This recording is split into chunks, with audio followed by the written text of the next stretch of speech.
Alrighty guys, thanks so much for coming by. Thanks for stopping in and checking out the video. Before we get into this, first thing I would just want to go through a couple backgrounds of what's going on. I love my top 10 lists. I do a lot of top 10 lists on my channel, or top 15, or we can even do the top 100 games of all time on my channel every year. So I love doing lists. I was actually working on my top 10 favorite coin games that GMT has. And unbeknownst to me, my good friend, Cardboard Commander, really great guy. We get along really well, and we do a lot of gaming together. And he's been on my channel, I go on his channel, and we do a lot of things together. Unbeknownst to me, he created a list, his top 10 favorite GMT games. And I said to myself, I was going to work on a GMT top 10 coin games. Maybe I should put that on the, on the side for a little bit, and I can just expand my horizons and just go ahead and do all of GMT, and then do my top 10 coin games later or something like that. So, yeah, that's what we decided to do. We're going to put our top 10 coin games on the back burner, and we're going to focus in on all of GMT games, which is a mammoth undertaking. Just to create this list took a long, long time because there was so many games that I was like, oh, I got to include this one. Oh, I got to include this. Oh, I got to include this one. I own somewhere in the neighborhood of probably 50 or 60 different GMT games. And I will say that GMT is pretty much my only game company that I order my war games from on a regular basis. I have their shipments whenever they ship out 4 or 5 times a year. I don't order many games from other companies. I do own other games, but I don't usually order that many. Of some from Worthington and some from MMP and some from Compass. A few games here and there, but nothing like what I have at GMT because I enjoy the production quality. I like the way they design their games, the way they produce their games, the way they support their games, the way they support their customers. And I like supporting companies that support their customers. So, that's why I kind of deal with GMT. I've had some bad outings with other companies, and so I just learned that if that's the way it's going to be, I'll just order from GMT because I've never really had any problems with their games. Now I haven't been happy with all their games, but that's not a them problem. That's a me problem. Like I just didn't like some of the games they designed. Okay, well, without further ado, as we like to say in the biz, let's get to our top 10 lists. Again, I own lots of these games, tons and tons of games. If you go to the GMT website, there is an immense amount of games. I don't even know how many they have, but I have to have, and I didn't count how many I have, but I must have 40, 50, 60 or more of their games.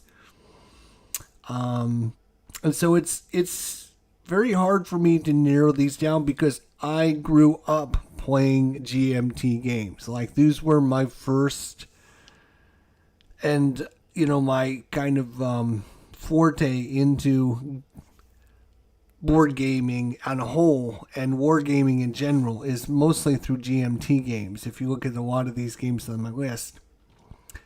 So, first, a couple honorable mentions that I want to talk about. These are games that didn't make it in the top 10. They were pretty close, but I'll explain why none of these made it. A lot of times it comes down to when I do top 10 lists, I should preface that by saying it depends on how much I play the game. Comes into situation of how great the game is for me. Like if I only play the game once a year, okay, that's a good game because you only play so many games a year, but doesn't make it a great game because you only played it once.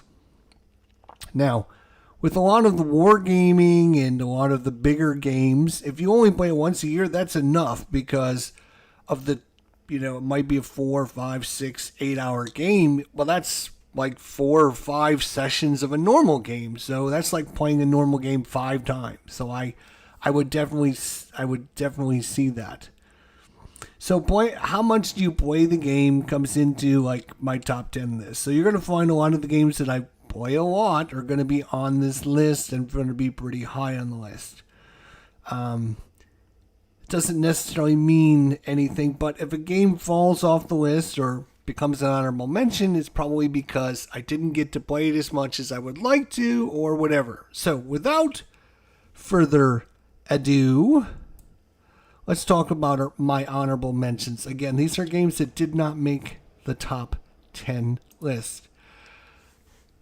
And I am sorry to say, Fields of Fire, if I was going to put a 10.1, Fields of Fire would probably make it.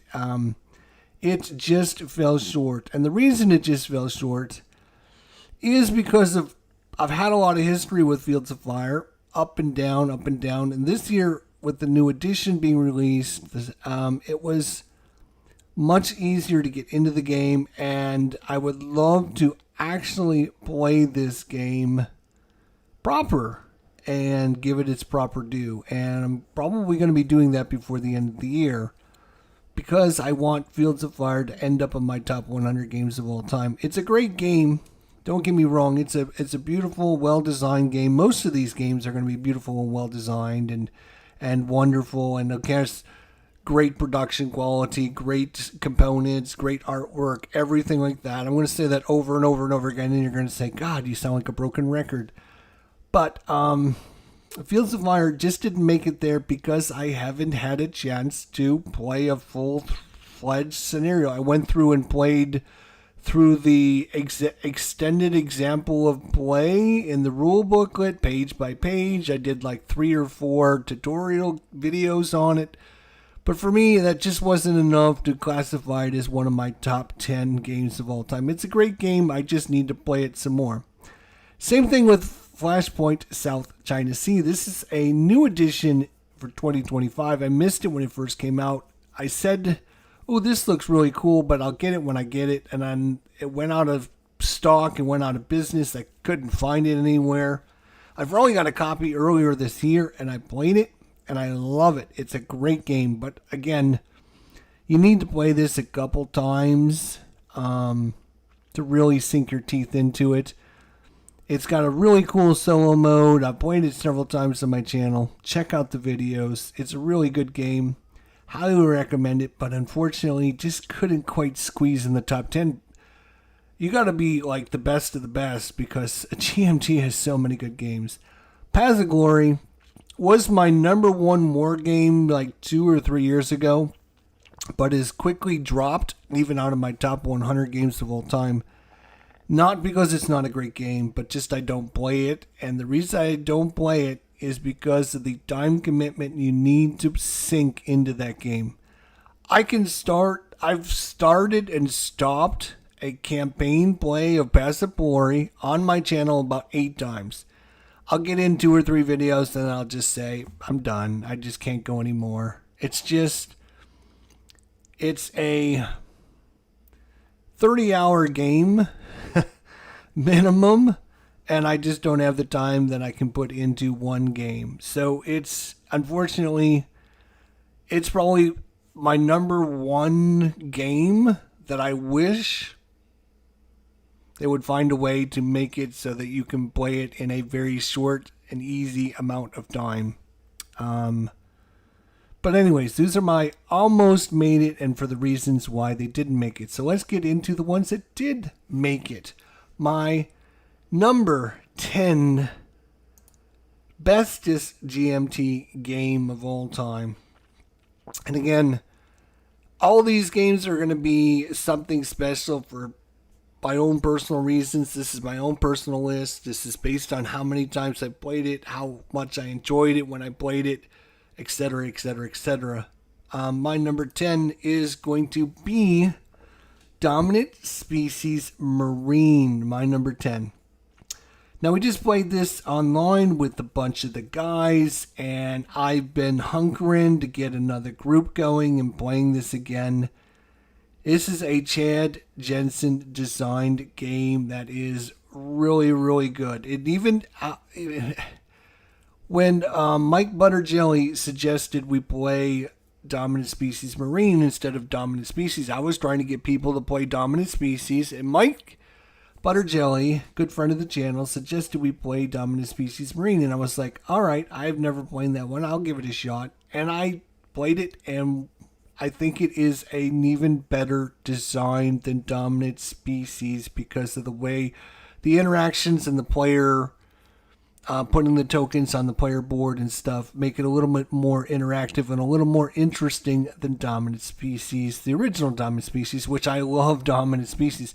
If I didn't have Dominant Species Marine, I think Dominant Species would be on the list somewhere. I really think that. Maybe not. It's one of these games I don't play but maybe one or two screw your opponent type games a year. Like I don't fancy screw your opponent type games. I'm more of a cooperative, work together, let the game work against us, let it punish us. Let's punish the game. I don't like punishing other people, so I don't play very often those kinds of games. So for Dominant Species Marines, which is a very punishing, get your buddy, screw over your buddy, have your species become the best kind of game out there, it's got to be really, really good to make it to the list because, like I said, I don't enjoy them that much. But again, if you got 3 or 4 friends that can enjoy camaraderie, hanging out, teasing one another, oh, take this, and they don't get all bent out of shape, and they can accept, when their species gets wiped out without crying in their cereal bowl, then Dominant Species might be something for you guys. So it's a great game. Highly recommend it. And you better get it before it goes out of print, just like Dominant Species, because when it does, it's going to be another one of these hard ones to find. So number 10, Dominant Species. Number 9, a bestest GMT game of all time. It's going to be the one that we actually just played the other night. I talked about Cardboard Commander, my intro, and how he inspired me to do this list because he just did it on his channel.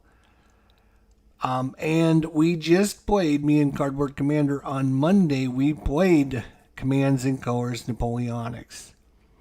I was actually going to put Commands and Colors Ancients on this list, but because we played the Napoleonics, I realized how much more I enjoy the Napoleonics than I like the Ancients. Ancients gives you more variety, but the Napoleonics gives you more strategy in the game because of all the different things you can do and the different outcomes that you can have in the game. It's a much more meatier Commands and Colors system than Memoirs or Ancients or Medieval or Samurai, which also Samurai could have made the list. They do all play different. A lot of people just say, oh, substitute whatever era you're into. No, they all play differently in how they designed the strategy and how much knowledge you need in the warfare, how the movement of the blocks moves, and how you calculate dice in Command and Color Napoleonics, which I think is the only one in the series. It's based upon the number of blocks you have. In Memoirs, it's based upon the distance you are from your enemy when you're shooting them. It's completely different. You have combined arms in this. You have turning into squares. So it's a meatier game. If you think that Command and Colors, it's too easy, the system is it's too drab, I would recommend you try a Command and Color Napoleonics game because it's got a little bit more meat on the bones than a lot of the other systems, and that's probably why it's my number 9 favorite GMT game of all time. All right, number 8. Number 8 is going to be a surprise for a lot of people out there, I think. I've been talking about this game ever since it came out. It's one of my top 100 games of all time. I keep talking about it and its sister game, the Ancient Civilizations of the Middle East. Ancient Civilizations, I can't even recall the name of it now. But anyways, two games basically that are the same era, the same time frame, the same design, but you're going to get just slightly different countries. You're going to get slightly different scenarios. Cool thing about this one is you can play it 1 player, 2 player, 3 player, 4 player, 5 player, 6 player. There's scenarios for all kinds of different number of players in there. It is easy to set up. It's easy, unlike a normal civilization game, it's easy to set up.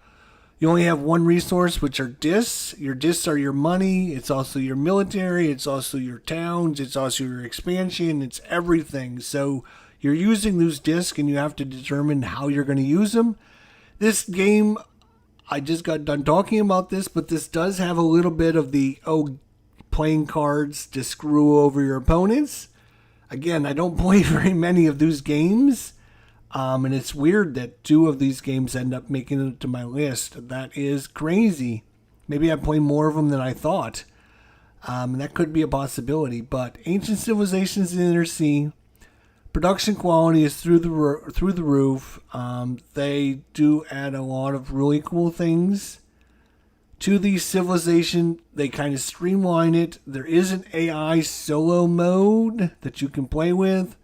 There is good play examples in the book to learn how to play the game, and you can sit down and play a very involved civilization, expand, exploit, exterminate, and explore as you are playing through this game. And one of the best things about it is it doesn't overstay its welcome. It's a 2-hour game, and it's done and over with at that point. It doesn't drag on longer than it should, which is nice. It wraps up and it's done, and I feel it's a really well designed game and a kind of a hidden gem out there. Ancient Civilizations of the Inner Sea and Ancient Civilizations of the, I want to say Middle East, but I can't see my box because it's behind other boxes, so it's hard for me to see it. Number 8. Number 7, where are you? Number 7 is going to be another surprise. Another surprise. 1960, The Making of the President. We just had Election Day here not too long ago. I usually play this on Election Day.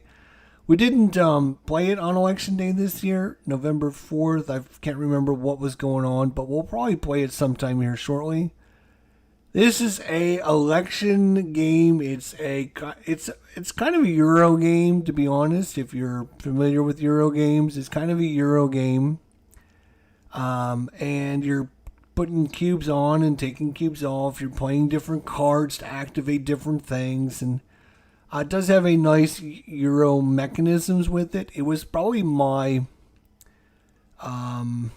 most played GMT game throughout my 20 or 30 years of playing GMT games. We used to play this game all the time, so much that we had all the cards memorized, just about memorized. And it was a great game, and I still enjoy it. It doesn't play as great solo or solitaire, I guess I should say. There's a solitaire module that you can get through the Stuka Joe system and the GMT solo-driven, card-driven game system. So you can get a solitaire module for this to play it solitaire. It doesn't play as good as if you're playing with somebody, but it plays fine. And it's my number 7 because, again, I rank these based upon how much I play them and how much I enjoy them when I play them. I played a lot of this. 1960, we've played it not too long ago. And I think we played it last election year, and we'll play it again probably here sometime in the election. November is a great month for this game because of the elections going on and the election commercials and all that stuff. So it gets you in the mood to do a little election yourself. You can play this game in an hour and a half, 2 hours, and have a great time. My number 7 favorite GMT game of all time, 1960, The Making of the President. I can't believe that came out in 2007. That's crazy. I can't even be. Can that be? Can that be right? I guess it's right, but man, holy cow! All right, number 6, and we'll be halfway through the list already. Holy cow! This is going quick. Who would have thunk? Number 6. You knew there was going to be a coin game on here. I love the coin games. I have all of the coin games, all 13 of them. Plus, I have all the offshoot ones, the British Way and the other one, whatever it's called. I even have Cross Bronx Expressway, which is kind of like it. I like the system because I'm a Euro player. I play a lot of Euro games as well as wargaming and stuff. I think coin is a good combination of war game and Euro game. And if I'm going to put one of them on the list, I'm going to put on A Distant Plain because of its ease on the rules. It's more streamlined than a lot of the others. It's a little bit bigger than, say, Cuba Libre or Colonial Twilight or something, but those games have a lot more exceptions or rules you have to think about. Distant Plain is a little bit more, in my opinion, straightforward. 4 different factions trying to do what they want to do to complete what they need to get completed. There's a few extra rules, but it's, in my opinion, one of the more streamlined games. I end up pulling this one out more than I pull out the others because you can get this one played a little bit quicker. It does, it takes like half the time compared to like a Fire in the Sky. Like that game takes like twice as long as The Distant Plain. It might have a better theme and it might be more. It might be more you might be more interested in that era, but it's a lot more complex. There's a lot more things going on than A Distant Plain, and I can get out A Distant Plain and play it without having to refresh the rules. I can sit down and, it's got a pretty good AI system. You can run the other AI factions, or you can just play it four-handed solo if you want to do it that way as well. It plays fine solo, to be honest. It really does. Or you can even use the solitaire system, and it plays good as well. So, you knew a coin game was going to be here. I could have chose a lot of them, but I think, again, all around, I'm not saying the Distant Plain is the best. I'm saying all around, A Distant Plain is, for me, the most interesting, well-designed, streamlined, easy to play. You're not going to spend a lot of time looking up rules, and that's why it's my number 6.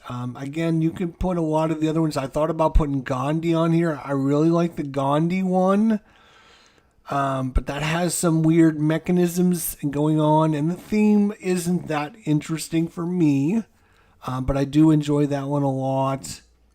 I thought about 80 and Abyss because it was the number 1 or the first game in the series, so it's kind of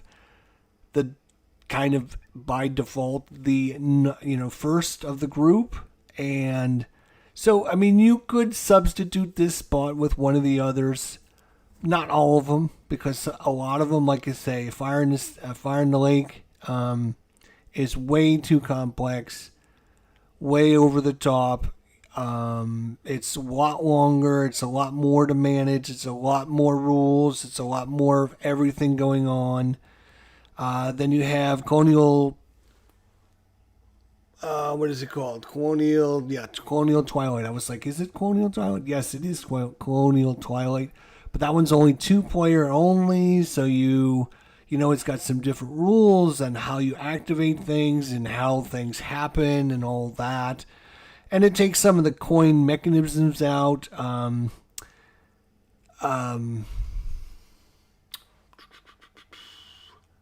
All Bridges Burning has, it's a 3-player one, so it's got some extra rules and does things a little bit differently.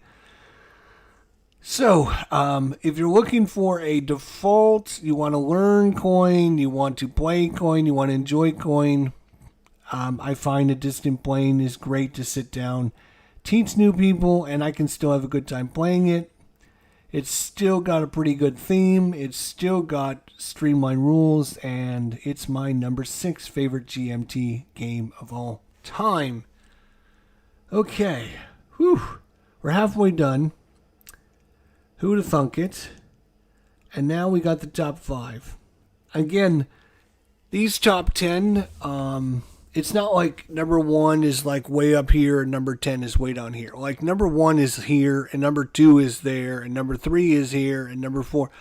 Because I got so many games that just, from GMT specifically, that are so good that didn't even make the list. Like, I'll just give you a couple examples of games that didn't make the list that I think are super cool. Maneuver is a great game by Jeff Hoger, and I think it's really well designed. It's kind of a chess board, putting the little pieces on the chessboard and activating the different factions with the different cards. There's an expansion for it that's awesome, but you don't ever see anything about it. You never hear anyone talk about it, and I think I'm the only one that ever played it on YouTube. I think I'm literally the only player that ever played it on YouTube. Maneuver is a great game. It would make my top 10 list if I didn't have like 30 other games in front of it. Another one is Grand Prix. I love Grand Prix. I've been doing my own season replays. I've gotten out and done different things with it. I've had subscribers as drivers. I've had all kinds of really cool things to play it. I've raced many times on my channel with Grand Prix. I think it's a great game. I know Mike Butterjelly keeps telling me to try the NASCAR one, and one of these days I'll actually get around to it. Thunder. Not Rolling Thunder, that's the other one. Yeah, the NASCAR one. What's it called? Yeah. I keep wanting to say Rolling Thunder, and that's what's stuck in my head, but that is a game by Richard Launius that's NASCAR driven. And that's not the one from GMT. So anyways, so that's a great game. Grand Prix is a great game. How about All Bridges Burning? Or I'm not All Bridges Burning. Unhappy King Charles. Unhappy King Charles. It's a great card-driven game, and you're playing things. Nope, not Days of Thunder. It's the GMT. It's going to drive me crazy. It's a GMT game. The NASCAR game from GMT, and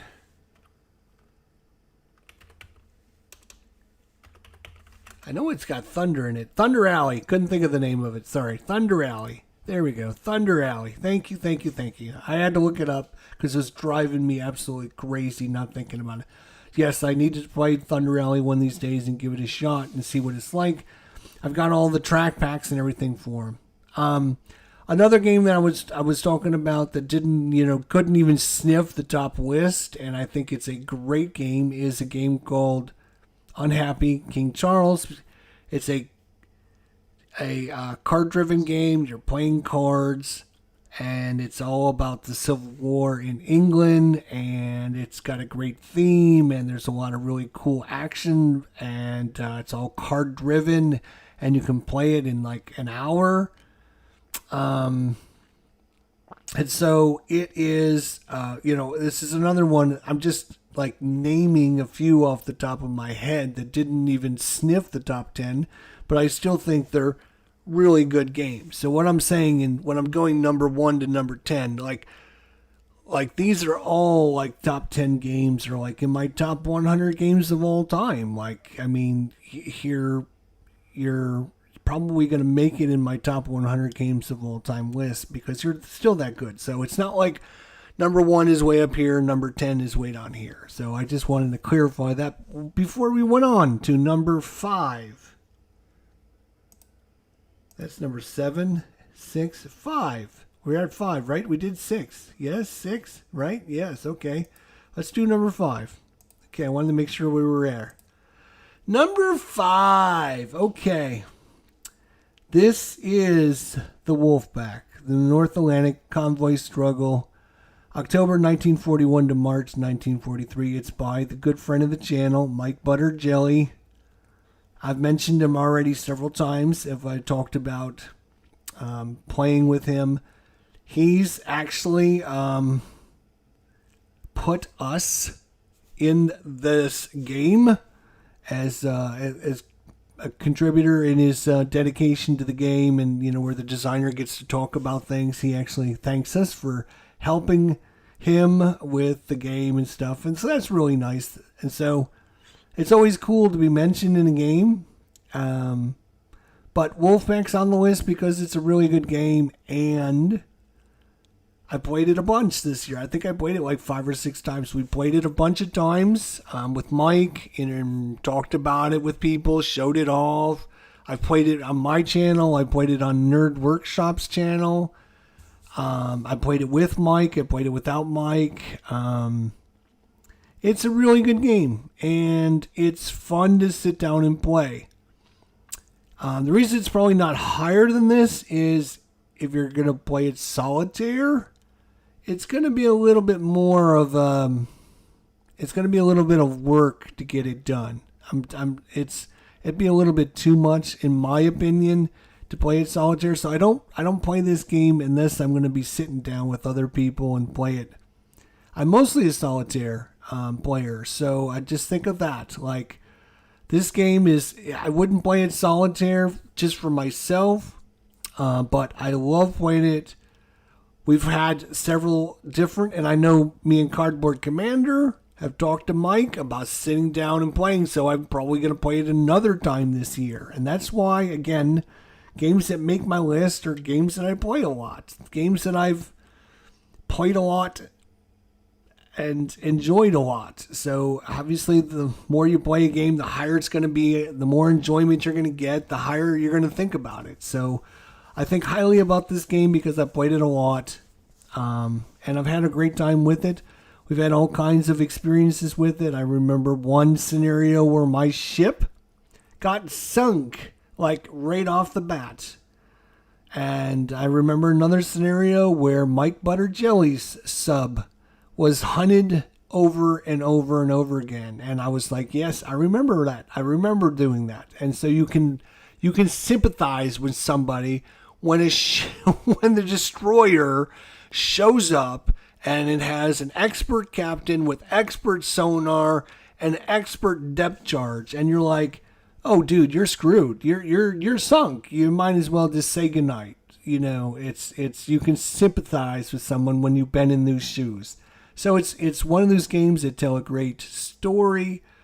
Every time you play it is going to be completely randomly set up different, and you're never sure what you're going to get up against. You might be going up against a bunch of whales or no contacts, or you might show up with a destroyer that's got like a captain that's just going to blow you out of the water right off the bat. And that's kind of the fun of the game, is just never knowing what you're going to be up against. And every one of the ships is face down. You have to scout it out and see what it is. And you're like, oh, wow, there's a 5-pointer. I was going to send some torpedoes after these ship. Now, do I want to switch and, go after something else? It's a good one. It's well designed, and it is a longer game, but it's a lot of fun to play it. And the artwork is amazing in this game. As you can tell by the front cover, we've been goo-goo-guying over this for, ever since Mike introduced it to us. And, it's a really, really well designed. Speaking of well-designed games, my number 4, again, I have to preface it, just so people don't think that it's on the list because of this, but Herman Lutman is a friend of the channel. And again, I am in this game. If you go and save the War Room furniture, that is the War Room that I was part of. And the expansion that's coming out, Jester and Ruff are on a counter. So if you get the expansion, I am also going to be in the expansion. It's not why it's my number 4 game of all time. Yes, I do have a history with this game. Yes, I do have a history with the designer. But besides all that, it's a super cool game. It's a Euro war game that is like, if you take all the things that I like about wargaming and all the things I like about Euro gaming and you combine them into one game, which is what Herman has done in this game, it makes it a really, really good game. It would probably be my number 1 game, but because I have a relationship with Herman, I punish his games because I don't want people going, oh, it's, because your relationship with Herman, it's your number 1 game of all time. So, I mean, this could easily be in the top 2 or 3, but because I have a relationship with Herman, he's a friend of the channel, and I won't put it any higher than 4 or 5, even though it deserves a higher spot. The other thing that it is a longer game, which also can knock it down. If you got like an hour or 2, you might not be able to squeeze in a full game. Now, I know with the expansion coming out, you're going to be coming out with a whole bunch of new scenarios with different lengths and stuff. So you will be able to play shorter scenarios, longer scenarios, harder scenarios, easier scenarios. All kinds of different scenarios are coming out in the expansion, which should be here in the next month or 2. And that's going to fix a lot of the problems that I think a lot of people had with this game. I have never had a problem with this game. I have played it 5 times. I have won a grand total of 1 time. I have played this game 3 times with the designer. I played it with the Player's Aid at Origins 2 years ago. Not last year, but the year before that. I played with the Player's Aid at Origins with Herman, and all of us got murdered right off the, well, not all right off the bat, but we didn't end up finishing, but it wasn't looking good for the home team. Let's just put it that way. So I don't know why some people say this game is too easy. I don't think they're playing it right. I would love to see a replay of them. If you watch replays online, you will see how it should play. I've got replays of this game, and I think it's really, really good. So it won't go higher than number 4. It probably deserves a higher spot, but to be honest, I have to punish it because, Herman's a friend of mine. So my number 4 is A Plum Island Horror. All right, number 3. Now we're getting to the top 3 of GMTs. That means you got to be really, really good. You got to be like the best of the best. And if we talk about best of the best, there's 3 games, in my opinion, that are the best of the best for GMT. Because, again, I have been playing GMT for 30 years. A lot of you guys have only been playing games for 5 years, or maybe 6 years, or 10 years maybe. I've been playing GMT games for 20 or 30 years, minimum. Okay, minimum. I've been playing those games. So I grew up on these games. I remember, a lot of you guys don't remember this, but I remember when, that's not the game I'm looking for. This is the game I'm looking for. I remember when Twilight Struggle came out. I remember the first edition. I had the first edition when it was first released. I remember when nobody knew how to play the game, like when it came out. That's like how new it was. That was 2005. Like a lot of you guys out here probably like, that was 20 years ago. It came out 20 years ago. A lot of you guys probably didn't even realize that game has been out for 20 years. I remember when it came out. I was playing this game when it came out 20 years ago. It is, again, a super good kind of war-themed Euro game, which is, again, kind of my sweet spot, to be honest. Okay, let's be honest. I play sports games. I play Euro games. I play war games. I play games. That's what I play. I play all kinds of games. And the more variety you can get in the game, the better off it is for me. Like, if you could get Twilight Struggle to have sports and war and Euro together, that would be like great. I would play that game. Like a lot of other people, I think, would be like, ooh, that's disgusting. I'm not playing that, but I would love it. I love it when you have different combined themes together. Euro mechanisms with war game theme, or you have a war game mechanisms in a Euro themed game. I think they work well. We're talking about games like Undaunted Stalingrad has a war theme in Euro mechanism. So you're kind of taking Twilight Struggle and turning it upside down. For me, it's obviously Gene knows how important this game is in the annals of history. We've already had 8 printings of this game. They've sold out of this game in 7 different copies. There's grand tournaments they have on this game. It's probably one of the few war-themed games that are in the top 100 games of all time on Board Game Geek. And this is one of them, Twilight Struggle. I'm not going to debate whether it's a Euro game or a war game or whatever. I don't really care. I don't look at a game like that. I just enjoy it for what it is. And what it is a great, great game. And obviously, a lot of other people agree if they've had 8 different printings of this game and it keeps selling out. Yes, it can be very repetitive. Yes, it can be very samey.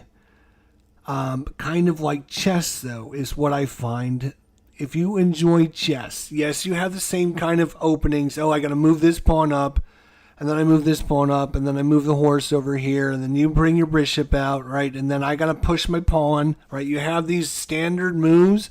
Same thing with Twilight Struggle. You're going to have the standard moves. I'm going to go after Europe. I'm going to push. I'm going to try and get France, and then I'm going to try and get more support in the surrounding countries to France, et cetera, right? So there's kind of got the same mechanisms, but just like chess, you get to a point where you have to do, after those first 10 or 12 moves, it's going to be different after that. Like somebody's going to do something different. Oh, I'm going to play this card in Asia instead. And you're like, boom, at that point, it's like a brand new game at that point. Yes, there again, standard moves in the beginning, but this is for we're talking about grandmaster playing. Like if you are like new to this game and you haven't played it like 1,000 times, you won't know what I'm talking about. You'll think I'm crazy, but I mean I knew somebody in my game group in Columbus that had played this game probably somewhere in the neighborhood of 200 or 300 times. I've seen him play it 200 or 300 times. And I would sit down and he would try to teach me this game. And I'd be like, no, I'm not playing you. Forget it. It's like taking on the Grandmaster of Chess. I have no chance of winning, so I'm not going to do it. So if you can find somebody of equal play experience and equal experience with this game, you're going to have a great time. My number 3, greatest game of all time from GMT, Twilight Struggle. Number 2, I only have 2 left. It is probably my 2 favorite games from GMT. I know you all know what number 1 is, but do you know what number 2 is? I think a lot of you, if you think really hard, will know what my number 2 is before I announce it. If you're thinking about this and you're watching later on YouTube, put it on pause for a second and think about it. What games do I always talk about? What kind of games do I like? What kind of games have you seen through the list here that kind of can narrow down what my number 2 may or may not be. I'll give you guys a couple seconds to think about. I've talked about this game a lot on the War Room when we did our top 10 lists on the War Room show. I mentioned this game. It shouldn't be too much of a surprise. I know a lot of you probably don't know me as well as I would have liked you to know me. But my number 2, that's the wrong one. My number 2 is The Hunters. German U-boats of war 1939 to 1943. We talked about this. I've talked about this quite a bit. We talked about it in the War Room when I was on the War Room show, and I always talked about how much I enjoy the narrative driven in this game and how it tells the story. Me and Ruff and Tony actually did a little competition where the three of us took a U-boat and we tried to see how much we could, how many ships we could sink before we got sunk, how long we could last. And it does tell a great story. It is very chart driven, okay? You know, roll on this chart. You're going to do this kind of mission. You're going to be able to take these kind of things. You're going to go to the first location. You're going to randomly roll to see if something's there, if you have an encounter. If not, you move to the next location. So you have to, the story is built through charts, and you have to accept that. I love games like that. Target for Today is one of my all-time favorite games. Again, another game where it's all just rolling on charts and getting your result from charts. I don't mind that. I put the narrative into the game based on what I roll on the charts, and it doesn't bother me. If you don't like rolling on charts, then you won't like this game as much as I do. But I think it's a great design. Again, the thing about this is you can play a scenario in an hour and a half, and be done. Put it back in the box, put it away, and then you can get it out in a couple weeks later, or a month later, or 2 months later, and do it again. And it's not one of these games that's going to take you 8 hours to set up. It's not going to take you 50 hours to try and remember how to play it. It's not going to take you 13 days to try and get the game completed. It goes at your pace. It goes as fast as you want to go, as slow as you want to go, and it does what you want it to do, which is one of the best things I can say about a game. It's Gregory M. Smith. All of his designs are kind of similar-ish. They have some differences, but they're all kind of have the same kind of rolling on charts, making this story up as you roll on charts. And I know some people just don't like that. I love it. I absolutely think it's great. I wish more games would do it. I think we need more games like this that have kind of like Dominion. When Dominion deck building came out, everyone was like, oh, this is awesome. And now every other game that gets released has got some kind of deck building in it. It went that mainstream. I think this should become more mainstream in the wargaming community, making more war games that are chart driven, less hex encounter, more shorter random scenarios. I think a lot more people would play war games if you designed them that way, as opposed to the 1980s and thinking everything should be a hex encounter and everything should have an attack value and everything should have a defensive value and you should have a stack of counters this high on your desktop. I think more games like this, chart-based, roll on charts, getting results, having it tell a story, and getting more people involved in playing and enjoying the game. Play it for an hour and a half, put it away, you're done, or play another scenario after that, or whatever you want to do, but it's not going to overlast how long it should take. That's my number 2. The Hunters. I would definitely advise playing the Hunters and not the Hunted. The Hunted is on the other end of the spectrum, where everything all of a sudden turns extremely hard, and you probably won't make it more than a few scenarios, but it can be a lot more challenging. If so, you found the hunters too easy and you're looking for more of a challenge, then go with the hunted as opposed to the hunters. Gregory Smith has also done a lot of games like this for Compass. Yes, I mean, there's other companies that have his designs as well. All right, so without further ado, my number one, I'm sure you all know what it is. I'm sure you all appreciate what they are. I've talked about this game. It's my number one war game of all time, by GMT. It would probably be in my top 5 games of all time if it had a decent solo mode, but it doesn't have any solo mode whatsoever. And of course, I'm talking about, without further ado, Combat Commander. I know some people, I've actually had an email discussion this week with somebody about the whole not being able to do things with your units and playing God in war games and games that are designed so that you cannot play God. You cannot do what you can't do. You have to spend a card to do things. And wargaming in general has that in just about every kind of game, as opposed to this, except for the solitaire kind of games.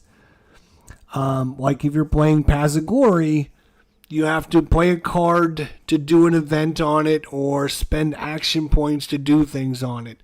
There's always something you have to do that kind of limits you from being able to just play God and do things. Now, with Combat Commander, that's taken to the next degree in that you can't do anything unless you play a card and it has an action on it that's going to allow you to fire or move or shoot artillery or bring in reinforcements or, things like that. And if you don't get the right cards, you won't be able to do it. I know that bothers some people. I love it. I think it's great. The chaos of war, for me, is an important part of the game. And because we, unlike the people that are on the battlefield, are looking at everything with the top-down view, we can see all the counters, we can see the map, we can know what's out there by playing God, and the game has to restrict us from being able to play God, or the game doesn't work, if that kind of makes sense, right? If I can see, I see where your units are, I see where the buildings are, my guys on the ground don't know that behind those forests over there, there's 2 buildings, and inside those 2 buildings are going to be 3 German units, and one of them's got a machine gun in it. Like I can see this. I can see this, but my guys on the battlefield can't. Right? So if you play God, if you let your players play God, with the knowledge that they have, it breaks the game, in my opinion. Now, I know that bothers some people. Like, I should be able to do things. If I want to move my guys, I should be able to move my guys. Okay, I can understand your point, but here's what I would say about that is you have lots of opportunities to play move cards and fire cards, right? You have to part of the game is managing your hand. If you don't have a very good hand, then you have to turn cards in and get new cards so that you can do better things. Or what you have to do is say, take this, this order, which might not be optimal, right? It might not be optimal. I'm going to move these guys, right? Maybe I don't want to move these guys, but I'm going to move them anyway so I can play a move order. And then because I'm moving them, I can do this other thing. And you're spending other cards so that you can get new cards into your hand.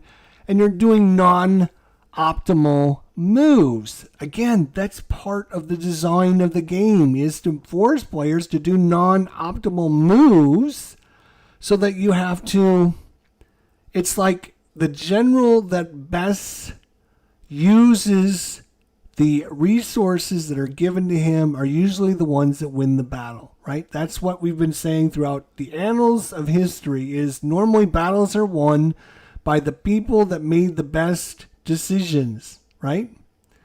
And use the best resources to their bestest of abilities. Again, I can sit here till I'm blue in the face and kind of convince you of this. You might say, phooey, I don't like that. I'm not doing it. That's fine. But for me, Combat Commander and the chaos of battle and not being able to do things that you can't be able to do at the moment you want to be able to do it is kind of the chaos of battle. The guys that are sitting there waiting to get moved out didn't get the call on the radio to move out. And because you're not God, they don't get to move out because they didn't get the call, which for me makes more sense. Again, I know it's not everyone's cup of tea, but I'm explaining why it is my cup of tea. Because I enjoy the chaos of battle and like random sniper events that happen. Random events that'll cause things like, oh, hey, your units just found a minefield that nobody knew about. Like, those random things that happen, like some people get all bent out of shape about it, but those are like real things that happen in war. Like that's what like really happens in war. You come across things you can't see as God above the battlefield that happens. So my number one is Combat Commander, which shouldn't be any surprise. You guys know I love it. Of course, I love the European theater. You could put the Mediterranean on here. You could put the Pacific on here. You could put on any of the expansions, all the expansions. You can even put the 20th anniversary edition on here, which we just got re-released. And I ended up getting all of that. And even though I went out and bought Combat Commander last year and all the expansions and the Mediterranean at pretty premium price because I wasn't sure it was ever going to be reprinted. Well, we finally in 2025, in September, I think it was, they re-released Combat Commander. So now is your opportunity to pick it up and play it. There is a great group of guys that play this. There's a Combat Commander ladder. You can get in with these guys. I did it earlier this year. I spent several months playing on the ladder, having a great time, and I would highly recommend it. If you want to learn and play with other people, every month you get a new scenario, you get a new person to play with, and it's a great, great experience to sit down and play with everyone. So, that is my number 10, and I'm going to go really quickly back to number 10, to number 9, or to number 1, just kind of flashing them on the screen as in case somebody is just joining us. So my almost there's Fields of Fire, Flashpoint, South China Sea, and Paths of Glory. Wonderful games. My number 10 was Dominant Species Marine. My number 9, Commands and Colors Napoleonics. And yes, people, I hate to stop, but it is Commands with an S and Colors with an S. The system is called Commands and Colors, not Command and Colors. It's not Command and Color. It's Commands and Colors, and it drives me crazy when people say it wrong. So don't say it wrong. All right? Commands and Colors. Yes, I don't agree with it. Like they should have named it Command and Colors. Right? It makes more sense. It flows a little easier off the mouth, but it's not what the name is. The name is Commands with an S and Colors with an S. Commands and Colors. My number 9. Number 8. Ancient Civilizations of the Inner Sea. Civilization type game. It is a little competitive, so if you don't like screwing your neighbors over, you don't have to play that way. I should mention, I did talk about this game and being very kind of screw your neighbor over. In the rulebook, it says you can play a friendly game of this game. You don't have to play it as trying to screw your neighbor over. You can just try to build your civilizations, try to get along with everyone. You don't have to play it to screw everyone over. Now, I don't think it was designed to play like friendly, but you could do it that way. It does. There's a big section of the rule book that talks about how to play this friendly and not be aggressive, and different scenarios like that. Okay, so just keep that in mind. Number 7, 1960, The Making of the President. Classic all-time game, probably my number 1 game played of all time. Maybe. It's close. It's going to be my top 2 or 3 of games played. And I play it at least once a year on election day. This year I missed an election day, so I need to get back out there and do it. Number 6, we know there's a coin game. I'm going to choose a distant plane because of the complexity, the length of the game. The design is most coin-like. It's not got a lot of offshoots. It's your standard coin game, like Alien Abyss, but I find this one to be a little bit more streamlined and more friendly. It's going to be a most distant plane. Number 5, it's got to be Wolfpack. Great game. Lots of fun with people. Don't try and play this solo. Oof, Marone. I don't know. Maybe one of these days I'll try it solo, but I know how much work it is just to run my one ship. If I've got to run like 3 or 4 ships, I don't know if I could do that. But it's still a great game. Highly recommend you play it. And me and Cardboard Commander Mike are going to be playing this game sometime before the end of the year, hopefully. Number 4, Plum Island Horror. It's got me. What else can be said about it? If it's got me, it's got to be one of the best games of all time. Number 3, Twilight Struggle. What can you say that hasn't been said about Twilight Struggle? One of the greatest games ever invented in mankind's history. It'll go down the annals as one of the best games ever created. This, Dominion, and Puerto Rico, maybe, or Catan, will be like one of the 4 games that are going to ship out on a satellite into space at one point and send it across the universe. So when it crashes into an alien species, the alien species will open a box that says Twilight Struggle on it, and they're going to be playing Twilight Struggle. At some point, it's going to happen. You watch. Number 2 is The Hunters. German U-boats at war, 1939 to 1943. Great solo, hour and a half, play a scenario, have a great time, story, you never know what's going to happen, have a good time with it. And of course, number 1, Combat Commander. Enjoy the chaos. That's all I got to say. Thanks so much. Now, I know a lot of you that watch my channel are YouTubers out there. I would recommend that you do what I did. Take Cardboard Commander's lead. List your own top 10 games, GMT games of all time. I would love to watch your video and hear your thoughts about your top 10 list. If you're not a YouTuber and you have a thought about your top 10 list, I would love to hear them in the comments section down below. As I talked about, I'm going to be maybe doing a list of my top 10 coin games of all time and talk about them. I have all the coin games. I've played all the coin games except for the new one that was just released. I've not played that one. Where is it? It's around here somewhere. China's at war. China's war. Anyways, I haven't played that one yet, but I've got it. I've got them all. I played them all. We enjoy them all. I like some of them a lot more than others. I would be willing to do a top 10 list of that. If you're interested, let me know in the comments section down below if you'd like to hear my thoughts on them. The problem is with the coin games is there's a lot of them that are very similar. I have the kind of the same thoughts about several of them. So I hate to just sound like a broken record. Oh, my number 6 because of this, and this. And then my number 5 because of this. And it's kind of, there are a lot of them that are kind of similar in size, scope, dime. The only difference is going to be theme. what kind of theme you're looking for. Alien Abyss, A Distant Plane,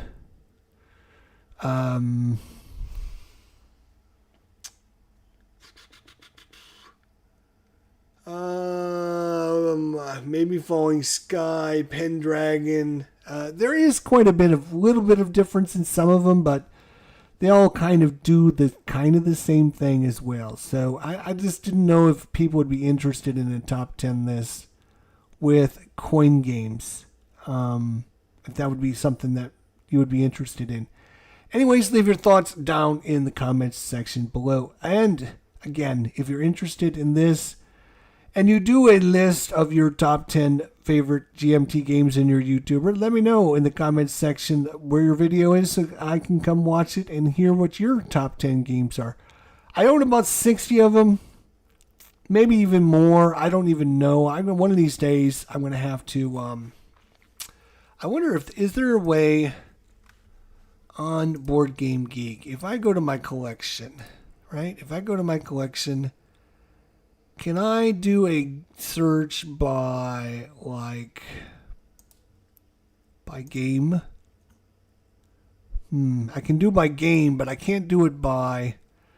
I was hoping to do it by game manufacturer. Could I do it by do a search for GMT? Could it tell me my most played GMT games?